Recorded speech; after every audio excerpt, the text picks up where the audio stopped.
Merci beaucoup. Merci pour la parole. Loin de présenter, loin de vous dire ce que j'ai comme titre académique, mais je vous donne une information. En Allemagne aujourd'hui, on apprend les lingala aux Allemands. En Israël, on est en train d'apprendre les lingala aux Juifs. Vous savez pourquoi? Je vous réponds rapidement. Au Congo, nous n'avons pas de milliardaires. Parmi vous, je vois des futurs milliardaires. Amen. Je vous dis franchement, amen. Nous n'avons pas de milliardaires au Congo. Les lingala, demain, ça sera une langue commerciale à travers le monde. Parce que les affaires qui sont au Congo, déjà ça se fait. Les Indiens qui viennent, les Chinois, Chinois,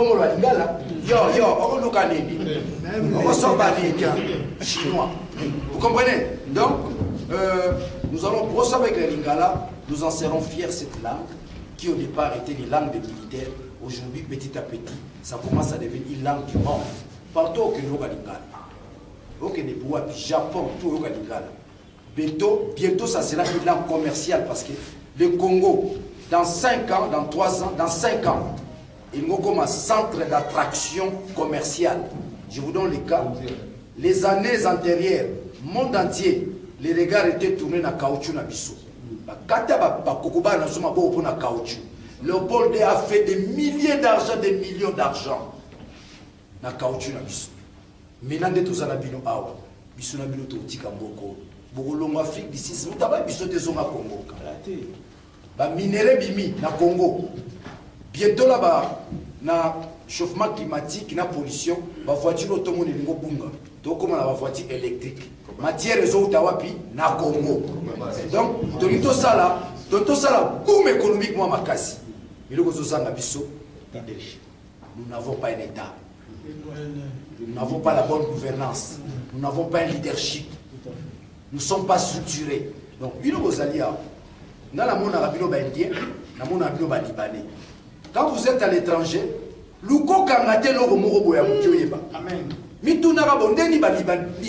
les Indiens qui viennent sont les illettrés. Ils ont millions d'euros. Au monde, il y a une coupe moroboye. Il y a des chassés car on va chasser mon binobo.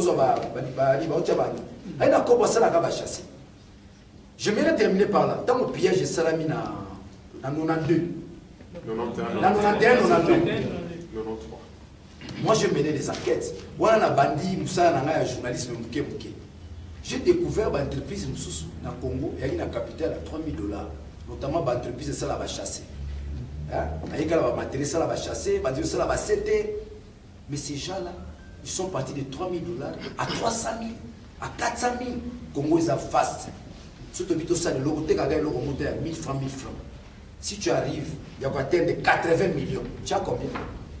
Sur 80 millions, c'est et ça va te beaucoup de Mikate dans le Congo.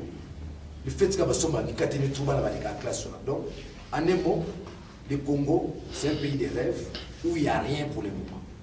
Quand Mobutu prend le pouvoir, à lancer Batouba comme un milliardaire, vous avez les Dokolo, de Lusakivana, de Kisombe, c'est pas les crédits comme un danger. C'est Mobutu qui leur donne les moyens pour la. Il n'y a pas comme la Batounaïe, pas comme la Mbo. Quand Laurent Désiré Kabila arrive, on n'a pas vu Batou Créaki. Quand Joseph Kabila arrive, jusque-là, on a créé un milliardaire Mobutu. Zoé na Jeannette. Na Moïse Katou.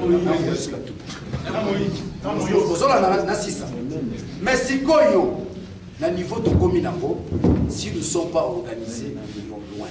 Nous n'irons pas loin. Espoir à Congo, dans la Kisipino. Espoir à Congo, c'est la diaspora. Dans un premier temps. Ban abilo bozobota. Bazoke des classes. Ban abilo bozobota. Awa. Bazotanga ne mutila bantu bazakuna. Ba ozala pende mon abilote. Nebisa mingi ba vient dans la quartier vie. Yo tambushimai. Bana no baba kino. Pourquoi ni édiquer ba okande yo bédiquer na mushimai? Vous remarquerez que vous avez du mal, les enfants que vous avez ici, mon habileté. Vous l'esprit l'éducation. Vous me saisissez, ces enfants-là, les bâtisseurs du Congo. Les bâtisseurs du Congo, ils sont à Congo, ils sont aux États-Unis, en Afrique du Sud, en Londres, en France. Bref, il nous faudra une organisation appropriée. Mboka na biso et bandi problème na 97 malheur à Congo et bandi na entrée à AFDEL. Il y a un extra livre comme Rosoamo. Livre au soto bibiso na Congo ba bomi biso. Mais na moment où il passe. Lorsque vous montez, vous ba bomo comme il passe. Dès biso comme il passe. On a kota wana livre oyo tozo banda ezola kisa débit à résistance à Congo. Le plus grand, c'est Lumumba, selon, vous avez cité Malcolm X. Il a commis une grosse erreur, on peut les contredire. Les premiers résistants. Et quel type de résistance? Léopold D avait tout. Léopold D avait tout. L'armée. C'était son pays, c'était son bien privé. Bien privé, naï. Et l'eau qu'on a un moko Congo. Il y a quel l'eau qu'on a un moko. Mais qui m'a porté les ménas. C'est les premiers résistants. De Lumumba se sont inspirés de Kimbangu. Lumumba, c'est un disciple de Kimbangu. De Kassav, tous les Congolais aujourd'hui, vous avez tiré force énergétique et mystique dans Kimbangu. C'est lui le premier résistant au Loba. Non, non. Et ce n'était pas facile à cette époque-là. Et Kimbangu a réussi le coup en posant les problèmes. Le problème, il a posé il y a un peu de titre d'indépendance. L'indépendance, c'est il y a perdre l'ango. Au monde on a déplié, au bazar on a déplié. Les Congolais comme dit a connu 6 drapeaux. Drapeau na biso de son indépendance. Drapeau mi balé, moni étoile. Drapeau mi satu yangoyo. Que les sous ça tout suite. Au drapeau stama Léopold D. Léopold D. Au drapeau Léopold D. Au drapeau ya Tao Kasavu comme président. Au drapeau ya non, au drapeau tant que indépendance. Au drapeau ya Kasavu. Ah, tu es Mobutu. Tu zongi sur le drapeau tant Mouzaï. Ah, c'est quoi en fait tu es un drapeau? Nous avons connu 6 drapeaux. Mais tant que tu continues à 97, misère n'a plus bandiwana. Je vais vraiment être bref. L'entrée à AFDEL. Laurent Désiré Kabila, ça c'est une vaste escroquerie. Abimisata et Libutate. Asomba ni bots, ni teni, ni akolia, ba utiliser comme Congolais za liboso. Avant la Komawana, Kagame, n'est-ce pas ça une année, quand on va libérer Rwanda, il est parti de 3000 militaires à 30 000 militaires. Ce sont les Américains. Ce sont les Américains. La guerre qui va s'opposer au Rwanda, Israël qui m'a guerre avec les Américains et les Français. Mais les Américains se sont servis de Kagame. Il est parti de 3000 militaires dans la guerre au FPR. N'est-ce pas ça une année? Il y a 30 000. Oh, il y a eu financement, il y a des étrangers. Quand il y a 30 000 wana, il y a Ouganda, Burundi, Pachendam, il y a libérer le Congo. Un peuple ne le libère pas. Il libère un peuple. Peuple se libérera moko. Peuple se libérer, Moutou a libéré comme un dictateur. Biso ton dimagi Laurent Désiré Kabila libéré biso. Au lendemain comme dictateur moko biso. Dans la Koufi, au monument ndenge salami, donc malheur na biso bandi na 97 jusqu'à nos jours. Mais il tombe à tous wapi. Bénéfice de ce wapi. Congolais à 97, azasu Congolais à l'éloté. Congolais à l'éloté comme éveillé. Ah, t'as Moïse Katumbi l'élo.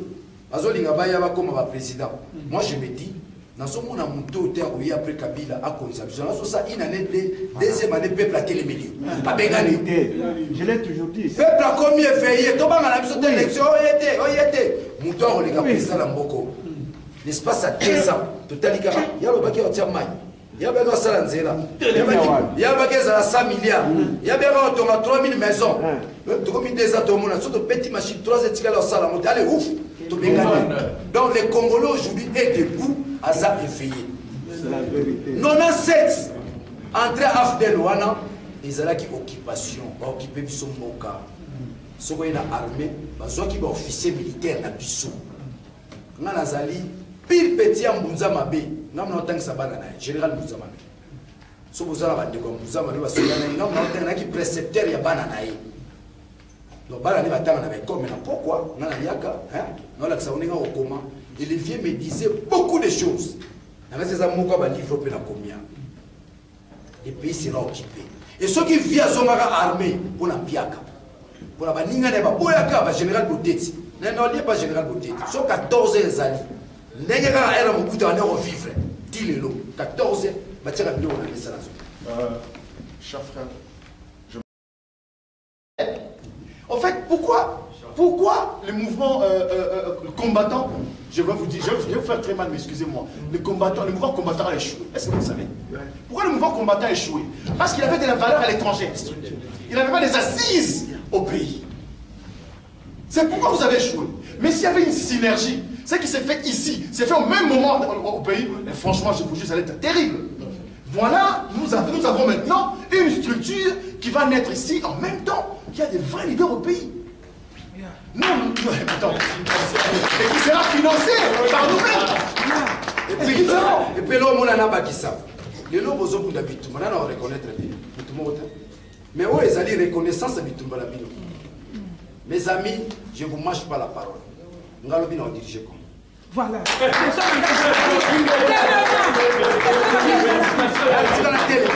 Je ne vous mâche pas la parole. Voilà.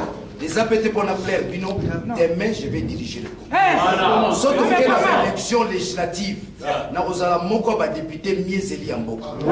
Ceux qui n'ont pas député Miezeli, nous avons un gouvernement. Vous comprenez? Alors, Bino, le mouvement Oyo, nous avons un mouvement pour la Bino. Nous avons un mouvement pour la Bino. Parce que si vous avez un mouvement Oyo, vous avez une carte. Tant que vous avez un mouvement qui s'assa. Nous avons tous ces ambitions. Tant que vous avez un mouvement qui s'assa. Bande Koloya, il y a personne qui a eh bien, dès qu'on a vu sur Afrique d'ici.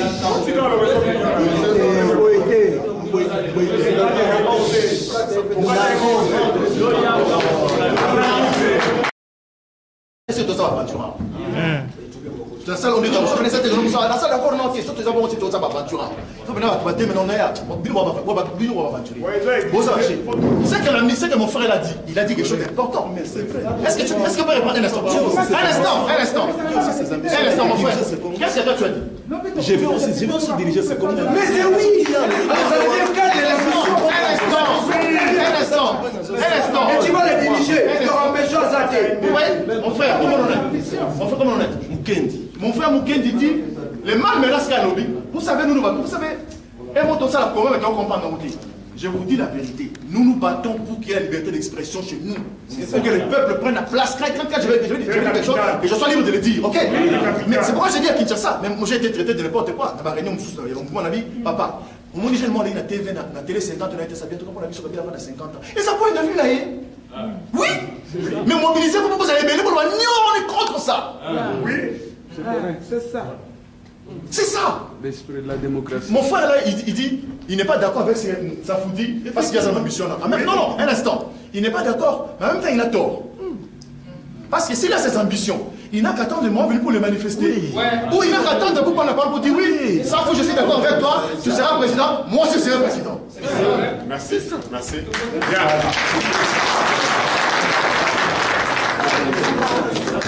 Ezoïnda. Mes frères. Non, regardez. Ndeko tango yo zala ambition, kape na za ambition. Mais mutako sungo na biso za kisasa. Yo zala ambition. Mais biso yo zo bunda biso na kisasa. Tango toza famille moko. C'est-à-dire toza évoluer na structure moko. Toza en connexion. Nous saurons tango yo ambition les andé, on a za député mon frère. Tu n'as pas eu l'état à reconstruire. Mais toza la ndengeni. Na pe soka. Ndeko Jakinda la bozala candidat député. Yo premier suppléant. Jakinda a l'équipe député. Il ne siège pas. C'est toi qui sièges. Yo commis député. Mon commis député parce que ça a ambition. Mais là qui ça va ébioter. Mais au Kangamina Moutou a yebani. Pouvoir généraliser. Moi, mes ambitions, je commence ça dans le quartier. Dans un candidat.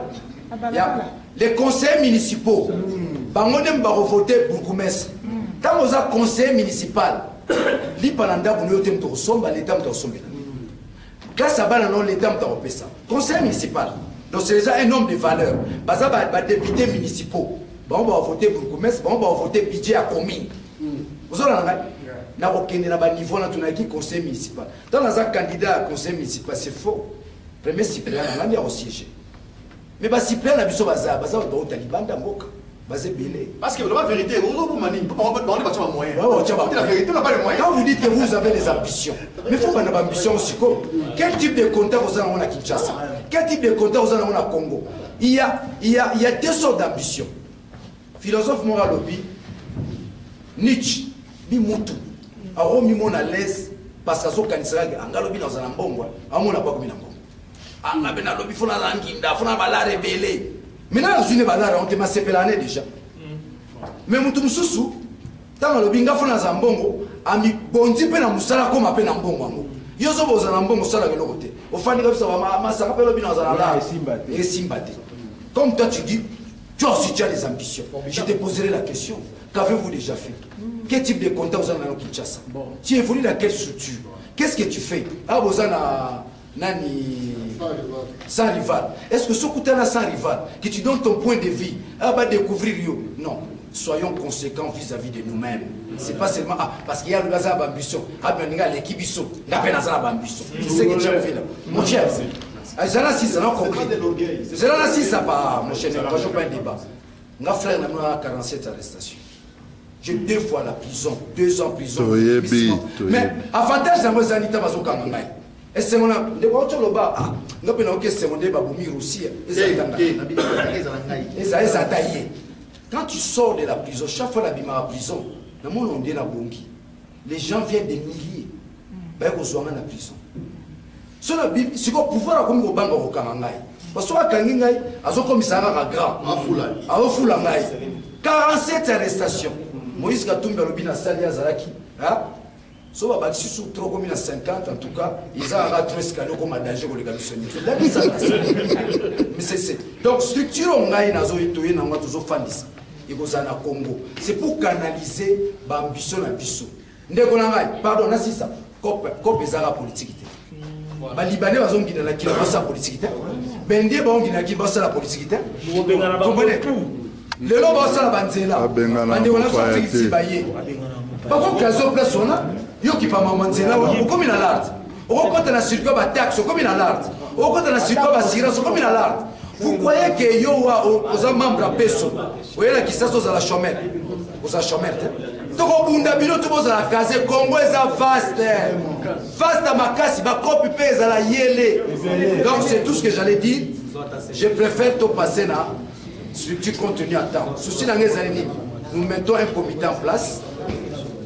Tout un comité en place. Tu vas me côté la bâtonne, on va me kamba biso. Et ça voyage à souka te toroya lisusu. Maintenant toroya. Va taper son boyamba babiso. Va taper son boyamba babiso. Donc nous venons parce qu'il y a une communauté. C'est ce qu'on fait. Le monde a fait pour se rencontre. C'est quand on ressort un beau cas vraiment, on va te ça va nous revenir. Non, non. Où ça va s'équiter. La diaspora va mobiliser la dégage. Là, on a responsable. Il y a des gens tu vois, il y a des voyous, des badauds. Ici, ce n'est pas un parti politique. Ce n'est pas un mouvement citoyen. Ici, c'est la nation congolaise réunie en Afrique du Sud, mobilisée autour de cet aspect des choses-là. Et franchement, je peux vous dire, Dieu m'entend, avec tout mon cœur, je vous aime énormément. Continuez, battez-vous, organisez-vous. Je te réponds rapidement. D'abord, il y a une capacité à rediriger pour le moment. Dans 3 mois, 4 mois, si le plan physique est déjà anéanti, chaque jour, vous bien noté. Mon parlement chaque jour à quoi il y a télémi boué garde ko ba Cameroun à quoi même garde ko za moi à quoi donc sur le plan sanitaire c'est déjà un homme épuisé 83 ans bientôt la zone à 84 ans donc kengo déjà azam donc ils a rimerka toyé na là je répondais à votre question toyé na ndeko habite transition sans Kabila c'est nous qui avons traduit les concepts manifeste du citoyen congolais à Paris. Et sur le but qui est les politiciens, tant que zongi, la demande, manifeste des citoyens quand on rentre, la première chose c'était quoi? Associer l'église, associer les politiciens. Moi qui je suis à Kinshasa, je ne suis rien. Ça fait 2 ans que je ne travaille pas, j'étais journaliste, ça fait 2 ans que je ne travaille pas. La question que me pose là de Kengo, tout ça, nous avons les réponses que nous connaissons. Il y a tellement vous dit des choses pour vous faire plaisir. Non. Si on veut vous faire plaisir, on va vous mentir ici. Vraiment. Et après, vous allez nous traiter comme des idiots. Quand Daniel répond que Kengo a la capacité de sauter, c'est l'information qu'il lui a. À part lui, ils ont rumeur. S'il vous plaît. Bon, Akimi à Moïse. Mais peut-être à l'occasion de vérité. Vous dites que nous continuons à répondre aux questions. Parce qu'on n'est pas des robots. Quand quelqu'un répond, on peut perdre le fil d'idée. Aidez-nous. J'ai vu son contenu à santé, ça ne tient plus. Moïse qui a la capacité de diriger la transition. La transition, au bazolo battenso sans Kabila, ils allaient pour la politique. Ils ont citoyen. Mbok ils ont politique. Politique ça a un mandat. Mbok ils ont des citoyens. On dit Kolomboka, les citoyens. Taboka ngamba le bien ganga compatria. C'est avec la patrie. Naye na question ya maman je crois que tu es convaincu. Naye na question de Bonangai abi nani azana popularité lokola Tshisekedi. Nani azana armée lokola Mbemba. Nambongo ndeko na ngai soko za Mbembis na ko décourager oté Mbemba on sous prison té Mbemba des problèmes avec les Juifs na guerre basa mama Mbongo ozo baza mutema makasi za keso libérer ba Mbongo wala pe c'est un dossier purement financier et politique oyoki ba condamner lisusu akenaki en appel na souté Mbemba na opesa une information to na 1+4 les 1+4 ont créé l'équilibre Kabila ozana armée pour besoin besoin de soutenir yombe mozana police général Alongaboni et puis Mbemba ateka kota ne pas Kabila général Alongaboni ateka la Kabila c'est mauvais celui-là peut-être vous avez information ateka kota na ya police sinon en 2006 dans l'élection Salamaki ba policier ba ngaba za la côté na biso Kabila nozana na armée c'est cet équilibre là ba salaka ana San City. Mais Jean-Pierre Mbemba a commis Kabila Ebissier. Comment je peux être président sans la police? Ça sera, je ne saurais pas. Comme il aime l'argent, à côté général Alongaboni, il a police. Comme il a compte à Kabila. Et Kabila devient le président tout puissant.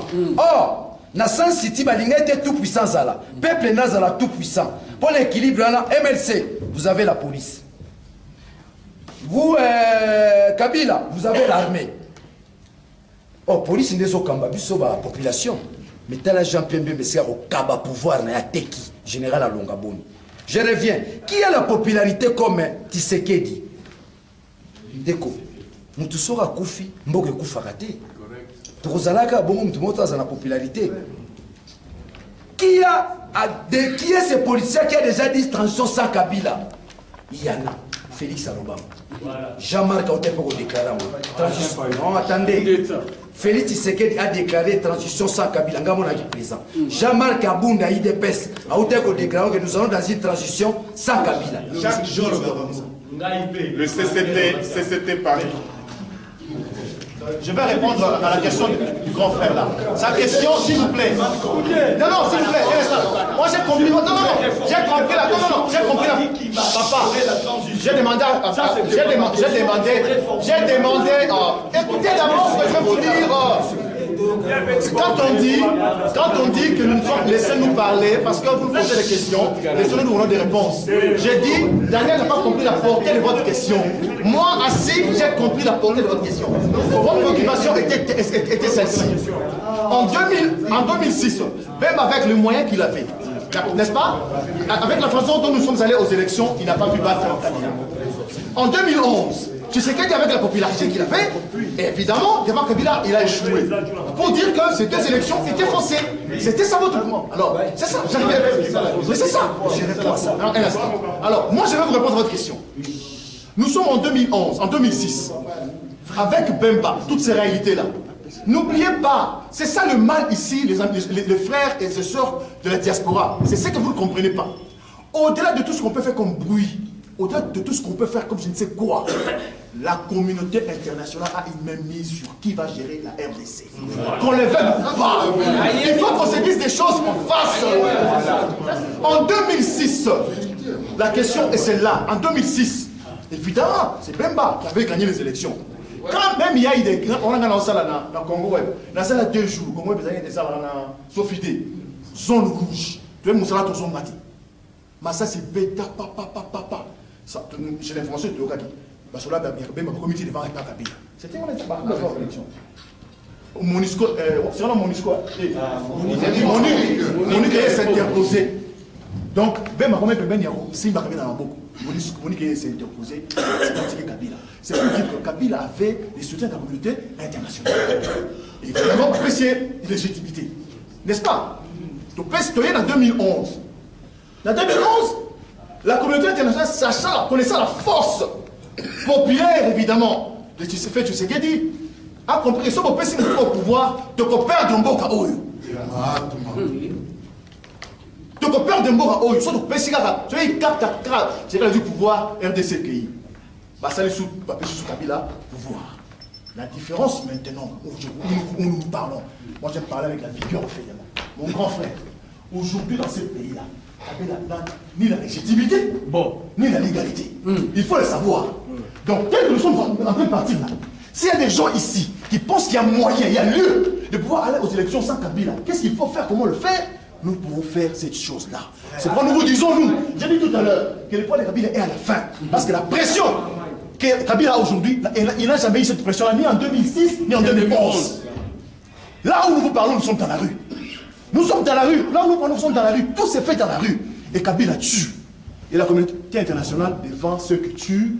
Attends, ça m'a intégré dans le monde. Maintenant, ce que nous devons faire, nous, ici, comme nous l'a dit mon frère, c'est de s'organiser. Savoir, dans le pays. Moi, j'entends parler, j'entends parler. Il y a des gens qui insultent Félix Tshisekedi. À sa leadership. Moi, je ne suis pas dans la politicité. À sa légitimité. Il y a qui insultent Moïse. À sa congolité. Il y a qui insultent je ne sais qui. On insulte tout le monde. On s'insulte entre nous. Maintenant, dites-moi aujourd'hui. Dites-moi aujourd'hui. On va aux élections sans Kabila. C'est vrai. Moi, nous dans notre monde, nous disons, cette élection sans Kabila, nous pensons que Moussé peut nous conduire. Ok? Parce qu'il y en a qui disent, Moussé va conduire sur quelle légitimité? Mais Kabila est là sur quelle légitimité? Donc c'est pourquoi nous disons, il est possible que nous puissions aller aux élections sans Kabila. Avec Moussengo comme président de la République. Où on cherche un administrateur de la République, un truc interne. On recrée un gouvernement. Mais qui va accepter d'être dans le gouvernement? Qui va refuser d'être dans le gouvernement? C'est ça que le gouvernement. Qui va gérer la CENI? Qui sera ton... 3 décembre, il va y avoir élection. Ils en ont un discours. Parce que le loyo, l'église catholique ne tient pas compte de l'élection. L'église catholique a continué à actionner à Balabala jusqu'à ce qu'il va obtenir gain de cause. Donc, à mon humble avis, je ne vois pas les élections le 23 décembre. Voilà. Je vous donne une information. Récemment ici, un des ministres du gouvernement à Kabila, le 23 décembre, il faudra encore 3 mois. Hollande, donc, on va citer le 23 décembre. Je te dis une chose, hier, les lignes bougent au niveau international. Les lignes bougent. Vous l'avez dit, déclaration à président Boutchouana. Il y a Sadek, hier, Zaki les Kate. En 2006, Congolais Zaki na Rubanga. En 2011, Congolais Zaki na Rubanga. Congolais 2006, na Congolais 2011, il était Congolais en 2018. Congolais 2018, il est prêt pour la mort. Yango l'église Katoubabi, le combat devient mystique. Ça veut dire quoi? Basoda babimi na butu, na minduki, mais balobi lobi ba tfoba bima, mutaza conscient, même moi qui vous parle. Dans la bima na biki na okufa. Mais mutayebi ki na okufa abimi kaka. Abimi pe bakufi. Bazongi, ba programmer sous semaine wana. Babimi kaka, bakufi. C'est-à-dire que les assuris comme musulmans comme l'esprit. Nasili ça. Le Colombie, il y a un mouvement et ça l'a déjà un mouvement oyo. Mendeko. Tout ça n'a besoin de Makambona Nyos. Ce mouvement-là est utile. Au peut être un utile. Ceux qui bolam et sangani ma bezapi. Si c'est mouvement. Les citoyens sont libres. Les citoyens libres. Ceux qui ont fait ce mouvement et qui vous avez en collaboration dans le mouvement, c'est ça ce qu'on appelle des plateformes citoyennes. Mais le mouvement belé resisté pour nini. Bino bosali mouvement awa, mais cordon ombilical namboka ezate. Mais mouvement est différent. Oh, que pendant que bino bozo est vrai, biso men amboka tozo est vrai. Toza connecté. Ba mouvement belé salama na diaspora et que simba te pour nani parce qu'il n'y a pas connexion avec les pays. La base. Base exacte. Biso ne toza wa ba marche tam ezali. Bino le boko sala bo continuer bino biso diaspora Afrique d'ici to tindeli bino ba cash nini. Mais c'est mentionné diaspora Afrique du Sud. Donc, il peut pas marcher Afrique du Sud. Conséquence dans vos années. Lobby, tant que vous allez changer, vos ambitions seront canalisées. Tant que vous avez un respect, au retour tantôt, le biso to bundaki. To edaki bino na bitumba. Nous êtes avec. Ako tali sabino na mukili. Là maintenant, je reviens à mon ami. Tant que vous tali so babi, au bato Afrique d'ici. Bangone bande ko sunga biso na marche. On va voter ça nini et coquille. Pour pouvoir à Congo lobby et ça sonne que ça la quitter. Vous awa. Oui, oui, marche aux autres. Moi, il porte pas d'église à mon avis. Surtout quand tu passes tant que tu marche aux autres. Tant qu'on soit déjà l'église, on va policier, baché, bakangi, baché, moi, va barricade, bakangi. Au moins, on a quoi qu'on a jeep, yaba na mura. Au moins, on a quoi qu'on a pem, là, lance roquette. Moi, on va commencer par côté l'église. Tu pas quoi dans l'église? Alors qu'il marche pas sur la mimi. Maintenant, c'est si mon adversaire il marche. Il y a une jeune fille qui est côté église. Donc, ça la marche. Papa, tant qu'il y a des gens qui ont sur les bananes, lance roquette. Donc, on dit que parce que les fandis, soldats la petite tenue militaire à commando, n'a qu'à vous. Je réponse rapidement, il y a une question. Nkolomo tenga na kokoma mutu ya mutu. Moïse Katumbi aye na biso, d'abord un peu toza ba kombo na mboka. Toza ba journalistes radicaux, ngaza journalistes radical. Bon, ozona na extrémiste. Abengi biso pona toya, toyoka oya koloba. Bongo biso to kenepe, to memela ba. Toza la musana biso. Ozona na ngai, toza musana biso. Toye wana to sali 3 jours. Biso na to silani, to sisi musana biso. Soko moni bato aye, balataki ba tricot. Bato aye, basimbaki ba drapeau, biso za ba journaliste. Toyaki, to komi, ngaza na journal na ngai. Tant on a recommandé la journal na ngai, na repese facture à refuta. Parce que c'est un travail. Tant on dégolisait la collection à la télévision, à repese facture à refuta. Donc biso toyeli musana biso, toza batu na été. Moïse Katumbi. Pardon? Moïse Katumbi Azali Nengel Ebani Nengel Boyebi tant qu'on a PPRD a démissionné dans le poste de gouverneur alors il déjà qui a la candidat tant que Rassemblement Salemi a besoin du matin ben on mamso no ça non parce que c'est la vérité donc Monique a un molimo italien tant que Sali Jean-Val c'est ça non pour le rassemblement à ça pas même bateau va contribuer ma casse il y a beaucoup de ça idée il faut la vérité parce que les gens n'ont pas bah écoutez la Vietnam bah solo li ok tout ça n'engage ni bah ça on va convaincre Vietnam bah en dialogue pour t'en être traversé 2016-2017 Vietnam a Koufi Boule à Moïse ils allaient quand la candidat pendant ce temps là ils ont la G7 ils ont soutenu officiellement Toyebi Permettez qu'il réponde. Alors, dans la monique, Kabila souterrain a empêché Kozo Manamboka, étant donné qu'il y a un candidat. Et aussi, rassemblement Zali. Mais rassemblement, pour l'aïe, il y a un problème, il y a une plateforme pour l'alternance.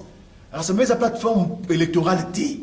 Après la capacité à remonter. Alors, après ma coquille remonter évidemment parce que ça y pas contour dans côté président Zali Félix qui s'est dit. Il y a un bois qui bon comme Kabila na mutuna ezala élection en 2018 awa et puis balobi que à partir de le 21 mars oyo ba parti politique oyo pesa ba candidat ba utanga kumbu na mo so atteint kumbu ya parti politique noté la fin ya mars awa bongo qui dans l'élection té. C'est-à-dire que ton élection qui boudi. Alors, pour être dans ordre de bataille, tant que rassemblement, IDPS dans la force moussou sur alternance, c'est le élection sans Kabila. Bango Bango n'était. Élection sans Kabila, à vrai dire, c'est le Bango. Et comme ça, les matés. Parce que les alliés qui ont brûlé, constitution au soso, parce qu'il a brûlé qui. Raison pour laquelle il a pensé que pour naïe, il faut à la plateforme électorale naïe. parti politique, na association, ils ont soutenu la candidature et il y a un projet de société. Moyen ça on a dit ça c'était pas rien moyen exact. Et on a sablé que ça va ça la awa presse ya mboka pour combattre sur place. Boya en moto ba pour bien bolo ba bolo ba na mboka. Et là Moïse Katumbi ça awa ya ngwana. Vite soza candidat président comme président. Na rozonga na maloba ndeko yo lobi Boyena Moïse Katumbi oui, nga na bomba ate. Ngai na bomba ate ndeko nanga, c'est impossible na âge muta changer ngai. C'est impossible. Nga za Katumbi c'était. Na kotika la pe ozala Katumbi c'était. Na za côté na ngai. Ozola na ngai. Soki toye awa na eli musala. Na yoki programme na ye.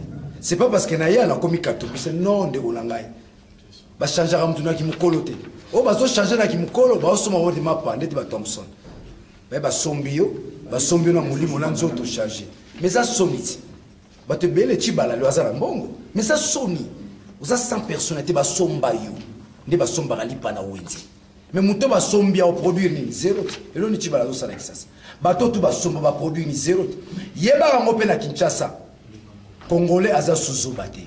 So ba sombio Congolais otalo lisute. Akutala yata mukete. Biso to le kala ba télévision boy.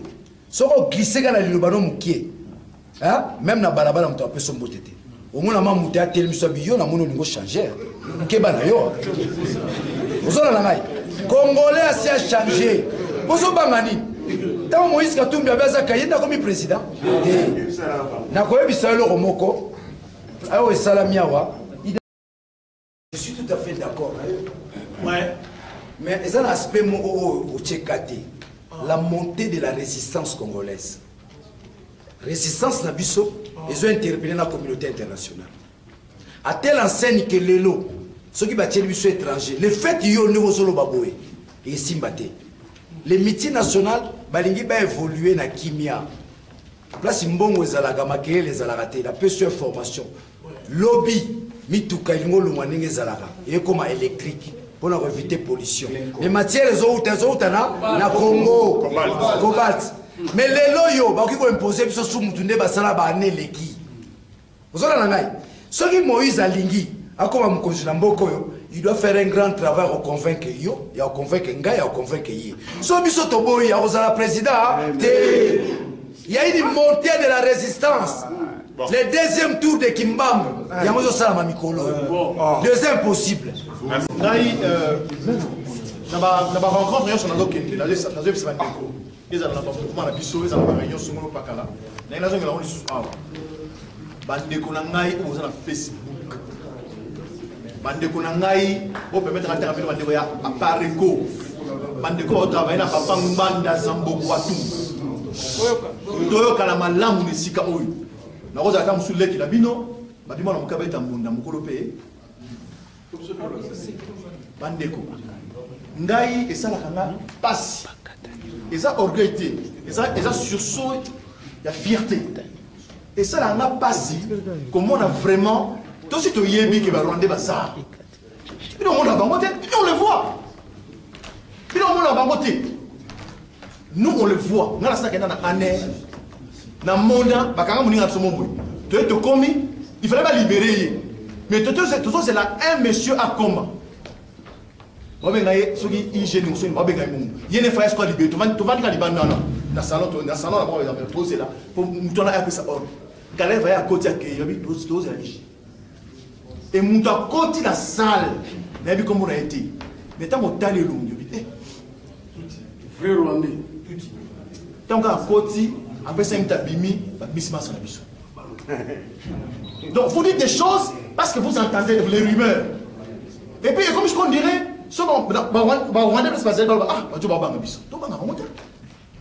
la seule préoccupation ici, comme c'est de nous organiser pour récupérer notre pays. De gré ou de force.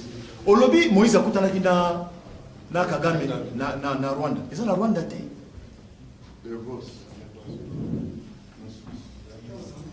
et ça, en Europe. Un instant. Non. Je marie na répondre na maman ah tant on veut que non écoute moi il a tout na Kagame pour pas gérer transition non et puis sincèrement tout ça appelle sincère ce qui les lots Kagame a joué avion à Kiti na Kinshasa à côté na Kabila basolo yo yo donc on est autour de spéculation. L'objectif c'est quoi? L'objectif pour nous, l'avantage c'est que nous avons compris que le pays est occupé. Nous avons pris conscience que Mboka est en amour et bataille. Ils ont regardé des pliants aux amours. Alors si qu'est-ce qu'il faut faire? Occupation, différemment dans même attendez dans ça, je vous dis la parmi les bisous tu vois ton voisin, tu connais pas qui il est? Moi je pense que si on est venu ici pour dire bon, on est aboyé. Donc le 17 mars, on va attaque armée dans Kinshasa. On va le dire ici. Bandeko. Tu sais qui a voté les hommes? Alors, quand on est structuré, coup de fil, et va sur le biloko. On te gala bakinte yaka. On est dans la braza, on katina bois tout est suyo. Mamoto bombe na matete na palais mo bibaku tout est. Ce sont des choses to lo bati. Mais so otangi na dépliant wana. Nazo expliquer réappropriation du Congo. Ba Colombo ka bazombo na bango. Nazo expliquer occupation mobimba. Yango dépliant ba o bazuite bo pesa tane na expliquer. Moni drapeau ya Congo yango. Des drapeaux za likolo ya Rwanda na Uganda. Bo moni globe terrestre za likolo zo contrôler sous le contrôle de la communauté internationale Rwanda na Uganda. Drapeau Congo ba niatiango na se. Yango to tuni point d'interrogation. Mais tala sika to zimboka na biso. Ba Congolais bazo matisa drapeau na bango. De face to zo kenango yango. C'est un dépliant à lire, pas à jeter. Merci beaucoup. Likamba bangombe boyo kanenge sana. Maître Vafandana. Likamba bangombe d'abord à chaque fois ba Congolais balinga basala action, ba kotsaka diversion groupe. Ba kotsi diversion. Bolonga na image ba kambo ngo sala bino to koma bangombe. Likamba bangombe ngande wona bino na kindaki wana. Je suis arrivé là juste après 3 jours à Moussitou ngana ye. Na komi deuxième jour, troisième jour à Betanga. Na zonga. Dikamba bangombe zade, qu'est-ce que moi j'ai remarqué, moi qui vous parle? Banane va Betanga. Bobana ba Betanga. Batakabila.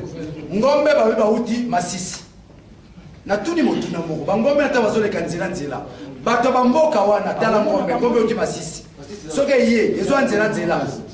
Nzela, faut les cas. Hein? Et les kids là, mon nzela afde la yaka.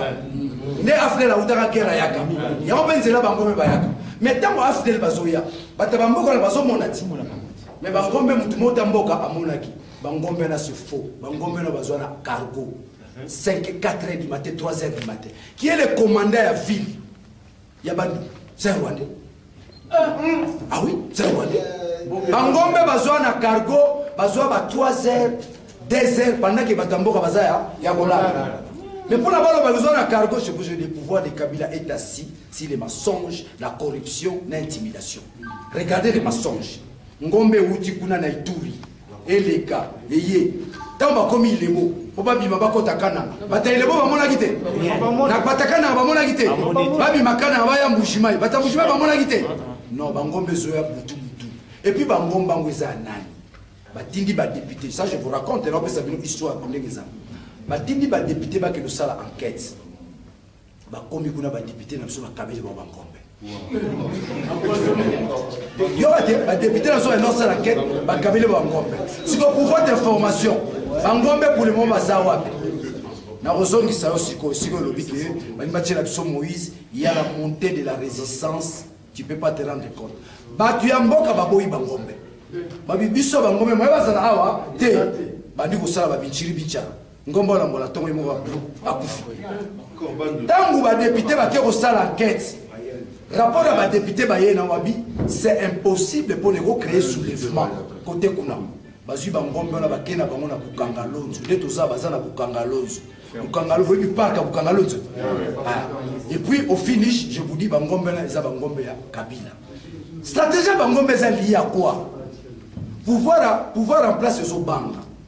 Bangombe on a débaillé dans les soucis, il y a beaucoup de bateaux dans la frontière. Moni frontière et Angola la biso. Bateau na bazala. Oye ba côté la frontière ba Brazzaville. Bateau bazo ya wana. Soit disant ba éleveur, baza ba éleveur. Non. Non, ce sont des banyamulenge militaires. sont des militaires puis bazana ba arme na bango ozona na ngai mais na kozongi sabilo lo mobo bino bozolo bao mama lobio bani wacha ruberwa mama webi ruberwa zana ruberwa za ministre chargé ya décentralisation prochainement na osala no document na otinde la bino soki to komi lisanga document zola sa attribution à ministre de décentralisation. Si on reçoit l'attribution à Roubert en tant que ministre de décentralisation, tu comprends que comment ça se bisoté. C'est-à-dire ministre de décentralisation, c'est lui qui gère territorialement. Oui, oui. Et je vous informe, et ça n'a mboka moko na kati ya Congo, on va bengi Minembwe. Les lots congolais ça sont na Minembwe. Vous en avez et aux vies et aux yeux de tout le monde. Mais et là on est zobi qui s'habille de l'eau. Et là on est zosunga biso. Quand début nous télémani la résistance. Sans la résistance, Kabila n'a aucun référendum. Sans la résistance, Kabila n'a s'autoproclamé. Sauf qu'on a une formation, Mamouzio dans la Burundi. Le président Burundi Kourouziza a commis guide suprême. Nous sommes à Kamouane, ça la deuxième possible. Nous sommes au commun à niveau Moutapimi. Nous sommes avec la massage na marche. Nous sommes à poste zonel d'Issassi. Rossi va Congoli, Moro va Congoli 20 000 $. Rossi, moi, nana, moi, si, na, moi, na, mouké, bah, ok, des poteaux. Tata, Rossi, na, maman, Rossi, bah, ok, des poteaux. Puis, c'est tout comme on va pousser tout coup, frère, puis, ça, pas comme on a 20 000, hein. Vous savez, les lots sont à 16 000, nous sommes sur Notre-Dame. D'autres Notre-Dame de Bimi, ils ont une Félix Tshisekedi.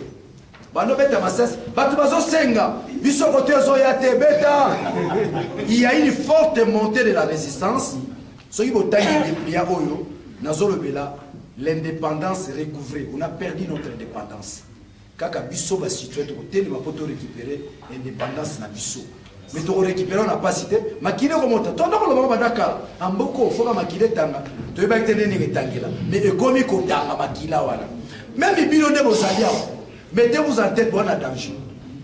Parce que les loyaux, que force na biso na kati ezali banda. Ba komi ko gérer bino na kati awa. Ceux qui vont à unité et ils à la passe. Moi je pense, je suis convaincu que 2018 ils ont la libération. D'accord. Yaka, posez kitoko. Olingate oboma eloko avaler au sala. Et lokoyo oh le sala que misabeta les sociétés et peut sa force dans mon cas. Yako sakanate. Et loko peut sali valeur ya combattant et loko wana ya kotufer ba musicien. Ba musicien moni wana sokolanda ba intervention na biso. Biso to tara ba musique. Nos musiciens va jouer rôle na bangoté, leur leadership social. Ceux qui de l'ont confiance sur ça disent Kabila, aujourd'hui on a Congolais, et c'est que le mois qui vont les canards va s'en va s'élever. Les musiciens, pas faire voilà. Mais de l'homme musicien voilà, ils sont nourris par ma mère à pouvoir. Sanction biso to koka ko pesa bangoté na kisasa. Pour la kisasa va fouka biso bala ba ka bala ba parler. Et puis nous pesa bango sanction. Alors kolinga ko bomelo ba valeur ko yo salati. Deuxième question. Moïse Katumbi aye. Soko tali batu ba ba Moïse Katumbi. Baza batu na ye. Biso toza batu na ye te biso za ba radicaux. Ba kuku nyungu. Aleli to ya to assister na makambo wana. Ça c'est de deux. Pourquoi il y a comme ça la mokuna sana na yovilté? Manque de leadership. Zola na.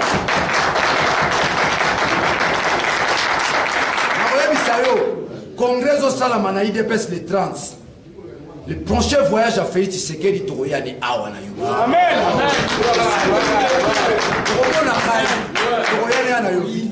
Ceux qui montent dans la leadership congolais.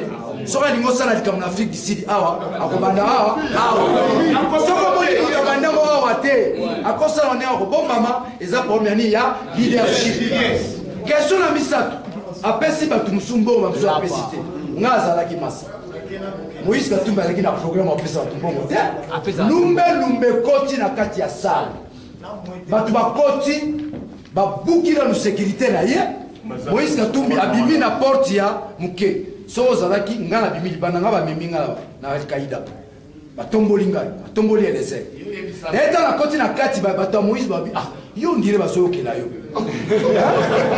na beta no so yo ndire yo na elese basoyokela bino est-ce qu'il y a pas moyen bo bimabo calmer ba on est non bo sala organisation ma yo sala organisation non il y a pas un feedback bato bayaki na libanda bazolo bacho bakina s'il y avait un feedback entre bino batakati na batalibanda moi mabule ezala ezaki mbongo ebimi ndenge nini ntango bakombata bakoti bakimisi Moïse Katumbi nous tous tokimaki même moi po yaki lumbe bakeba bakombata baboyi kozonga bakokutana na Moïse Katumbi akosula na bango ndakozwa mbongo a libérer bango mais prochainement kozala bongo te.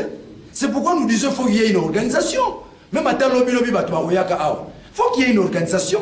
Tant que l'ingapé sa mozambo il faut qu'il y ait une organisation à la ini. Biso so ki toye awa. Ni nga so tali so tolate ba polote. To lobite to ko mbata Moïse Katumbi. Biso to eli musana biso. Ba musicien lobby que non, biso to zo ambise to tambusier. Bobomi combat. Yebisa mission yo tambusier. Wera.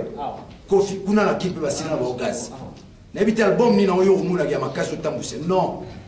Ce qui a une division pose à la quitter. Ce que vous avez qui on a baninga na yo pour nous rambonner ba basui. Mais c'est mais loko et salamaki, ça prouve à suffisance que les Congolais bazana contrôle la makamambo kana ba. Amen.